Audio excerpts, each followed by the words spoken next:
我们结婚4年，他对这个家不管不顾，甚至我怀孕坐月子的时候，他都不在我身边。我怎么不管这个家？所有的经济都是我一个人承担，又要养2个孩子，我压力也很大。他天天和朋友喝酒打牌，2个小孩都是我一个人带大的。他觉得给了钱就是尽到了责任。他所谓的要我顾家，就是我得一边出去赚钱，一边又能在家照顾好他和孩子。我觉得男主外女主内很正常。我觉得现在有他没他都一个样，我也怀疑他在外面有了别人，我现在真的受不了了。这段婚姻应该怎么办呢？掌声有请这一对，有请。男嘉宾黄先生25岁，来自湖南个体；女嘉宾魏女士27岁，同样来自湖南，是一位全职妈妈。来，有请2位，有请。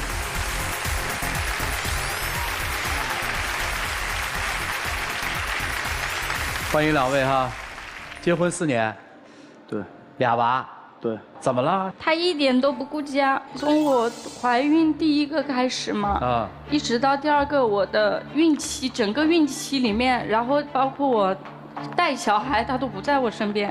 那你干嘛去了呢？因为我平时做餐饮嘛，工作也比较忙。你餐饮是老板还是厨子？自己又做老板又做厨子的，我也比较忙，辛苦。忙了嘛，我也没时间照顾什么家里，然后反正我赚了钱嘛，反正我也都给他了。他认为就是我作为一个女的，他觉得他尽到的责任就是我把钱给你了，所有的事情他都不用管。带小孩也一样的，他就每次都是就说他工作忙什么的，他就不愿意来带。不是蛮好吗？对吧？听他说说好不好？来，你说说啊。就我们从认识，然后那个时候还是蛮幸福的。毕业之后我要去我妈妈那边浙江那边工作嘛，他也可以为了我就什么都不顾，然后一个人跟我一起去浙江。后面我们13年结婚，然后我们就把结婚的钱、自己的积蓄什么的全部投入，就开了一个店嘛，开了也就半年的时间倒闭了。倒闭了之后，他很过分的，他居然就是。不去上班，不赚钱，怪我天天蔫到他，天天就是朋友打个电话就出去喝酒打牌，他就怪我数落他。后面他就没办法，他就躲我，他就一个人跑去北京，留我一个人在浙江。怀孕了嘛，我就说叫他回来，他就不回来。然后后面我就跟他商量，我说你不回来嘛，那我就一个人回老家去。我回到老家，整个孕期就是我一个人，我一个人去做 B 超，一个人煮饭，一个人照顾自己。你在干嘛呀？我那时候我在北京给人当司机。我都说了我怀孕了，你是不是可以回来？我第1次当妈妈，对不对？你当时就是在你妻子第1次怀宝宝、怀儿子的时候，孕期的时候，你在北京1个月挣多少钱？7000多吧。1个月寄回家多少钱？将近5000块吧，应该。好，然后就这样，第1个宝宝就来了，是吧？对。这个宝宝生的时候、出生的时候他在吗？第1个宝宝在。月子他陪你了吗？月子陪了，也就陪了1个月，他还想尽办法的出去玩，我就估计他应该有外遇了，因为我还查了他那个电话记录，他跟那个女的就联系的比较频繁。那你想，一个有家庭的男人，你去跟一个女人不断的打电话，那是怎么回事，对不对？根本就不存在的事实，只要他在故意，好像每天就故意唠叨，生了小孩之后好像有点抑郁一样的，天天就跟着我吵啊什么的，就故意找茬一样的。先生的解释是说不存在，我想问的是，这件事儿最后以什么样的方式画一个句号？结果就是我虽然原谅他了，但是他现在又这样了。好，等于第1个宝宝到满月之后他就又走了是吗？对。还是去北京打工？是我去我娘家了，他回家了。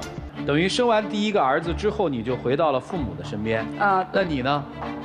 我后来在家里待了2个多月吧。然后呢？然后我后来又找了一地方，又开了一家餐饮店。也就是说，这个时候夫妻2人又分居了，是吗？对，我们2个人在一起开店的时候他又回来了。再一次开店，那我就在家里跟他一起开店。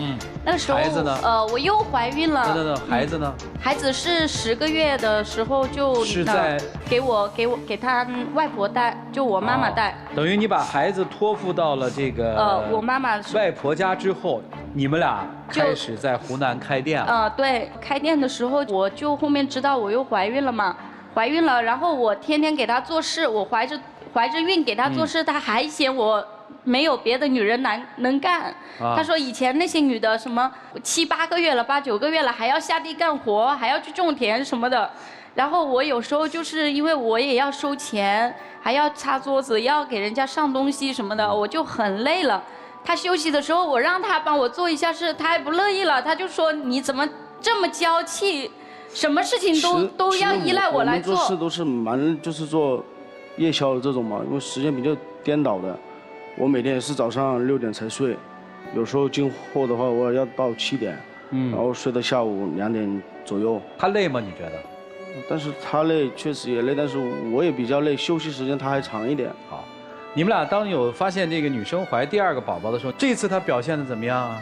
她反正就是觉得我给了你钱，我提供了你钱，然后你作为一个母亲，你从怀孕不要这么娇气，不要像别人一样，你就应该独立。本来刚开始开店，然后你第1个店失败了，然后开第2个店，好不容易生意好一点了，咱们一起努力一下，不是都可以吗？对吧？我怀第1个的时候，你也没有照顾我呀。好。那么老2怀到多大的时候，你们俩不在一起了？真的前1个月，因为那边环境也不怎么好，所以我就去了我妈妈那里生。然后我去生的时候，她也不在我身边，她平时跟朋友就是出去玩。你这次生2宝的时候是回到了浙江妈妈那？对，是的。你没有陪产？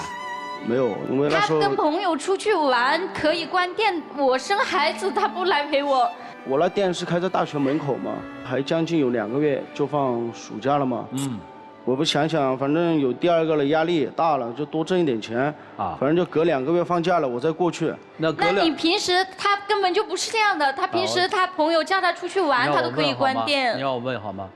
那隔了2个月之后，大学放假了，你去看妻子了吗？去了，然后我也把她接回来了。是来接了我，但是就我跟小孩，我带了2个小孩都回老家，带回来他就每天就玩，早上出去嘛，出去一直玩到晚上就回来，有时候就打牌，干脆不回来，就让我跟宝宝，就我3个人在家里，我1个人又带不过来。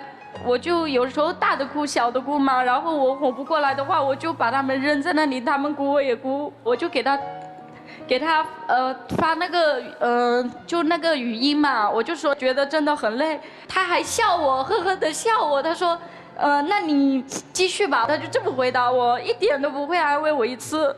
做事的时候其实我也蛮累，我就是休息了，我也就是偶尔出去玩一下。再说像我本身92年，像我朋友同学有好多现在还都没结婚，都在玩了，工作都没有的。然后我也感觉我压力蛮大，对吧？有2个孩子，我也要养。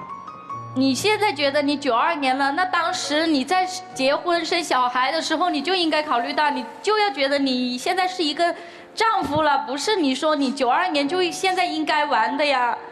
你爸爸妈妈怎么看待这段感情啊？我爸爸妈妈就是说，你如果离婚的话，1个人带2个孩子也不容易，你也肯定不舍得把那个孩子交给他们来带，然后说我1个人，反正也以后不好找了。他说夫妻还是原配好了，就这么说。你是不是心里还特委屈？你是觉得我这么年轻，我要承担这么多，是不是？对，这个我也小呀。哦，是，你也小，啊，都小啊，这就是压力嘛。那你打算怎么办呢？好过日子就这样，反正我就尽量少出去玩一点。哦，对，你也承认你出去玩，但是你觉得你对他的关心够吗？也，反正关心我，反正也没少他什么，反正。我就觉得他一点都不顾及我，不顾及家。如果真的还是，就像我平时到我妈妈那里住都没关系，你放寒暑假的时候回到家里，还是每天不着家。天天跟他们去喝酒、打牌、去玩、去唱歌什么的，打他电话也不接也不理。然后就有一次我宝宝发烧嘛，给他打电话，我说，宝宝发烧了，要他回来一起去医院。他直接回我一句，以为我在骗他。他说你自己带去医院好了。后面打他电话他就不接。后来我1个人带他去了医院，回来因为小孩发烧的话，要整个晚上都没得觉睡，要照顾他。然后我这里还要给他打电话，他就在那里打牌。然后后面早上我就去找他，然后我们就大吵。去闹了嘛，对吧？你闹，然后我也没。你说我怎么不能闹？孩子都发烧了。好，知道了。你们家宝宝应该跟他也不亲吧？也亲，还好。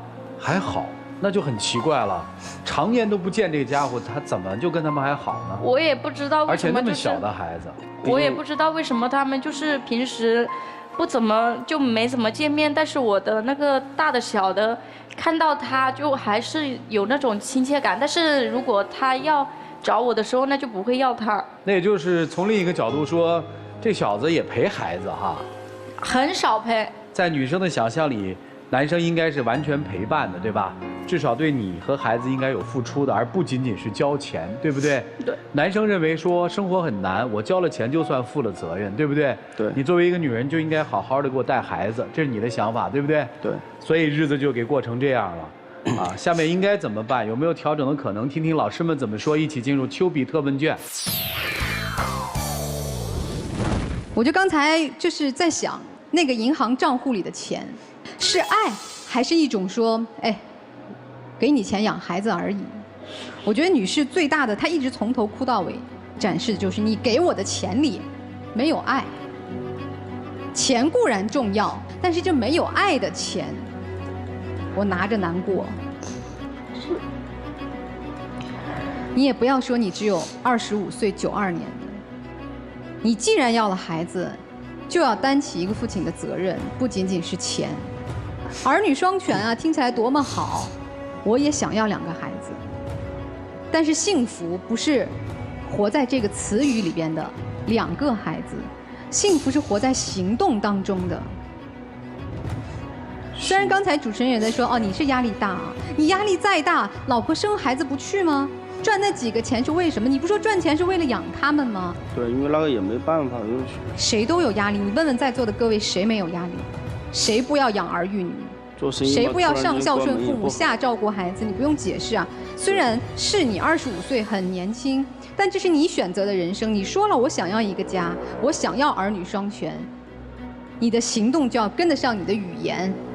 你觉得你幸福，你觉得你在赚钱，他在带孩子，你什么都不用管照顾孩子的这些事情，你只负责赚钱来养他，这就是幸福。对于女人来说，这不叫幸福，她没有感觉到你的行动。钱，你把它拿在手里，只能闻到钱的味儿，感受不到爱的味道。这是你选择的人生，没有人逼你要孩子，没有人逼你20岁就结婚，21岁就做父亲。你既然自己选择了，就不能逃避。如果我是你的家人，对于生产不在妻子身边陪伴，对于放假的时候宁可出去玩，不去陪这个唠唠叨叨2个孩子的年轻妈妈去承担那份育儿的辛苦，你就要道歉。你一直在哭，从头到尾。其实哭有时候对女人来说，好委屈。我知道你委屈，但我想说的是，你看你从头哭到尾，对你来说，有些时候眼泪对于女人来说是必要的，但是在你身上眼泪是不好的，因为你的眼泪在他那儿已经不值钱了。不是你不好，就是因为种种压力，他的逃避，你的脆弱，你的委屈，导致了现在的状态。但如果你想好起来，真的要停止哭泣，去接受这是我们命运的选择，去欣喜地看着2个孩子成长。人生的路是自己选的，好也是一天，坏也是一天。我们把每一天不流泪，做到问心无愧，这是你要做的。他要做的是去努力去爱你们，你要做的是停止流泪，换一个角度去看你的生活，给他一个机会成长，好不好？别哭了啊！不哭了。谢谢。好，谢谢严老师。来，曲总。你们整个把你的日子呀过乱了。男孩，你在该玩的时候呢，你谈恋爱；你在真正的开始付出爱的时候，你就想起玩来了。你自己其实根本就不知道到底错在哪儿，对吧？你就错在太冲动，过早的陷入了所谓的爱情。你一点也不觉得你现在做了很多错的事儿，对吧？其实我就好玩一点，我觉得其他我也还好。哦，对，你就好玩点是吧？啊。你都不回家，你哪儿好啊？如果你现在是自己一个人的话，你玩去吧。你为什么要拖累这一个母亲和2个孩子呢？还好现在2个孩子还认你是吧？你有没有想到过，两孩子如果不认你了，你会好吗？你的老婆离开你，你会好吗？你众叛亲离了，你会好吗？你现在已经是一个应该要成长为几个责任的人。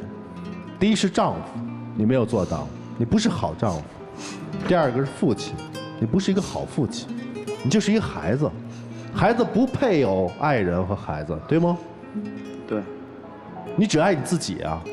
你现在我在问你，你觉得你现在感受好吗？不好。你如果还这样的话，马上离开你这个人，所有的这些都是他的问题吗？当然不是了。有问题。你成就了他这样啊。在他生意落魄的时候，你有给他足够的支持吗？我前面支持他的，我就觉得，你倒闭了没关系，你做不好没关系，我们可以再来的，可以。那他为什么到北京去了呢？他就天天在家里嘛，我一开始都很支持他，我觉得可以重新振作嘛。停。他到后面他就觉得我还唠叨。他当时支持你吗？他也没给我足够的时间，就开始几天还好，鼓励一下，后来就天天唠叨你没上进心怎么？所以你去了北京，所以你消失了，对吗？也不消失，因为没有经济来源了嘛，对吧？所以我也必须去上班去工作。所以女孩，如果你真想找到一份幸福的家庭，找到一个对的人，你自己先得独立起来。如果你不做出成熟的选择的话，他比你小的太多，他也是一个孩子，你一个人带3个孩子，你承受不了的。他给不到你生活上的支持，而你纵容了他这种玩的心态，马上让自己强大起来，可以吗？你没有他，我觉得过得很好，因为他必须得要每月给你钱的，这是他的责任。但是在情感上，你需要他吗？你靠不住，你想要，但是要不了。好，索性我们不给，因为他自己很泰然处之的，他寒暑假他要休假的，他要当学生一样的，不给他这个念想。想当学生，想当孩子，自己去，不要这个家庭。这个家庭你不给他，找一个能真正支撑你这个家庭的、爱你的人。孩子不随他的性儿，行不行啊？你玩去吧，不行，不行你就拿出表现来，好不好？好。所以给他这种压力，不要让他觉得都无所谓，让他改，先从自己改起，好吗？好，就这样。好，谢谢曲总，来蒲老师。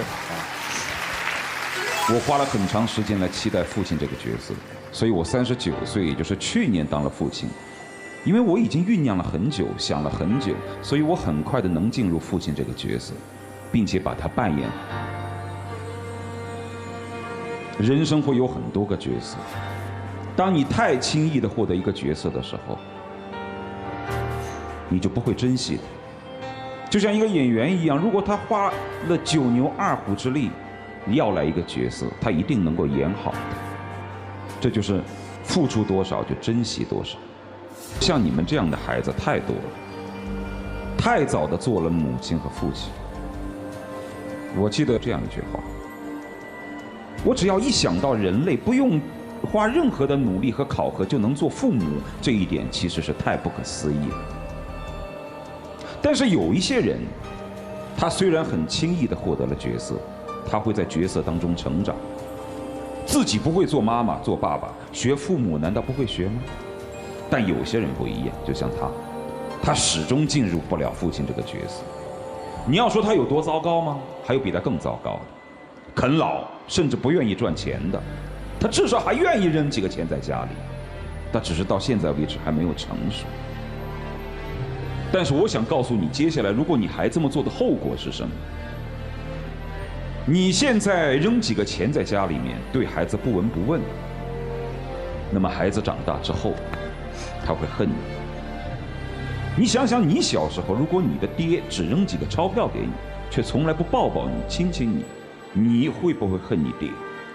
如果会，那将来你的孩子就会这么对你。所以，如果你想要改变这种状况，就请你快速地进入角色。另外还有一点，刚才你们一个说无奈，一个说委屈，特别是女生说，我也是92年的，我也委屈。但是其实你有的时候你想一下，在生活当中很多情况下，我们好像都在彼此羡慕对方的生活。但如果你真正的去了解一下每个人生活当中的实质，你会发现，其实我们活得都很无奈。不懂得爱情的时候，爱情与你擦身而过；成家立业之后，发现一个真正的他在向你招手；选择了事业，发现并非所爱；走错了路，往往不能回头。一身的赘肉，又不想去减肥，不想读书，又要为一个文凭奔波。你说谁活得不无奈？那既然都是无奈的，那我们就比一比，谁在无奈之中活得更加精彩。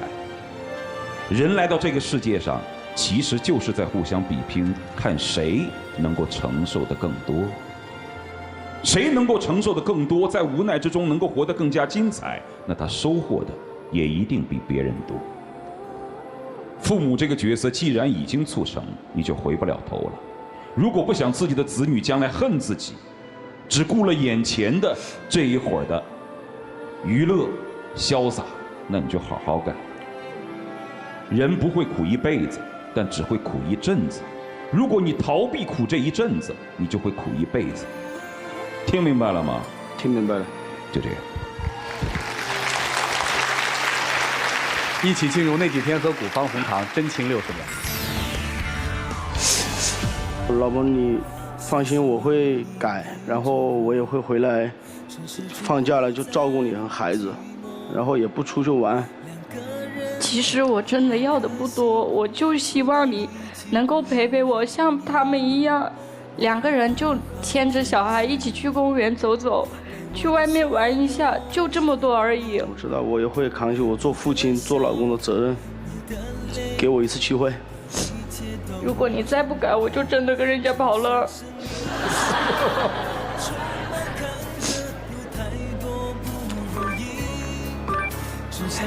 没话了，没话就亮灯吧，啊！把这店关了吧，回家开一个吧，长期分居不是个事儿，行吗？行，回浙江。行吧？可以的，可以的，我们可以一起奋斗，我们的人生才刚开始，对不对？回吧！哎呀，回吧，快，赶紧回去吧！你看你一说开店，这不嫁人了，快回吧。进去吧，进去了。其实挺老实的孩子。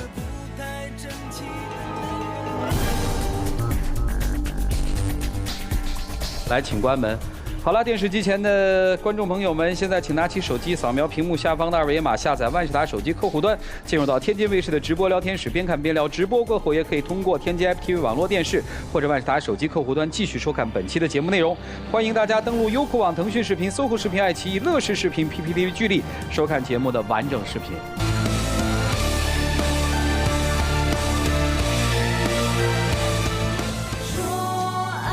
快去啊！还要面子，老婆，我爱你，我错了，我以后改，我负起责任。来，你特别应该感恩生活啊！找这么漂亮一个姑娘，好好对人家。来，站在场中间吧。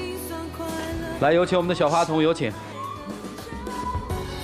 真的回浙江开店啊，不能两地分居了。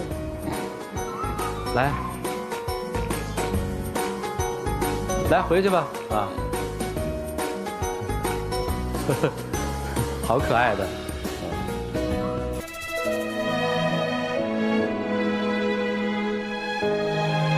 好好抱一会儿。但你不要跟我回来。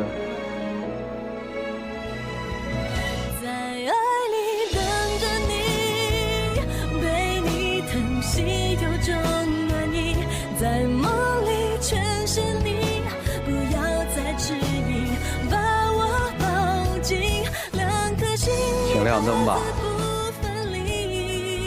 来吧，加油吧！是，谢谢你们，请回来。是。